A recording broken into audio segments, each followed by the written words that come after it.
হতে পারে কোটিপতি, যদি সে ঠিকমতো জাকাত দেয় তাহলে সে পাবে 5 নম্বর।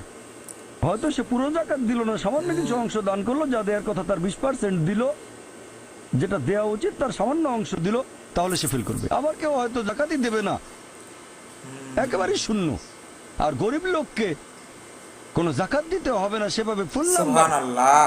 কিন্তু আমরা মানুষরা এভাবে বলি, আহা বেচারা লোকটা খুব গরিব, এই লোকটার জীবনে শুধু সমস্যা আর সমস্যা, আর ধনীদের দেখে আমরা মুগ্ধ হই। আমাদের প্রিয় নবী বলেছেন যে একজন ধনী লোকের বেহেশতে প্রবেশ করা গরিবের চেয়ে অনেক বেশি কঠিন। আর পবিত্র কোরআন বলছে সূরা আনফাল অধ্যায় নম্বর 8 আয়াত নম্বর 28, ধন সম্পদ তোমাদের জন্য পরীক্ষা, এটা পরীক্ষা। ঠিক। আমরা বোকা, তাই এভাবে চিন্তা করি যে এই লোকটার অনেক টাকা, আল্লাহ অনেক রহমত দিয়েছেন, এটা একটা পরীক্ষা।